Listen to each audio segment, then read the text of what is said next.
加拿大天文台翻译做台语的天文学家蔡安理，这学期伫咧台师大开台语天文课，吸引到无共学校、无共学系学生来选修，做伙用台语学天文，用天文学台语。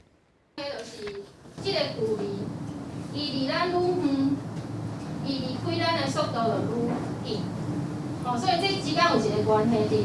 用台语讲天文学，连导演出来 PPT 嘛，拢是台文。天文学家蔡安理这学期伫台师大地球科学系开台语天文课，用台语教天文，用天文教台语。老大人拢是咧讲台语，所以虽然我学过天文啊，那个因来甲我问，像天文关系的代志，会用台语甲因讲，因爱听有。授课的若有地球科学系，嘛有别系学生做伙来听，学期落尾报告科学相关的主题。我会晓写迄叫啥？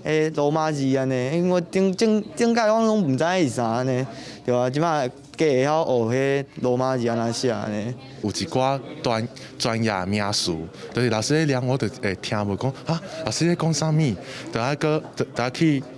真少甲看详细讲，伊到底是咧写啥，然后搁去查讲伊到底是啥物物件。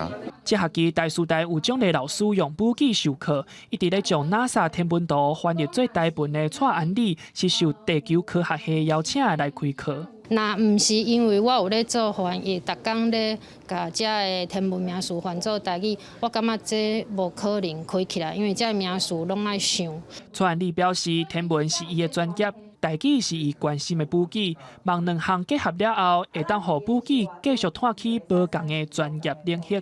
记者林世豪、曾派文台北报道。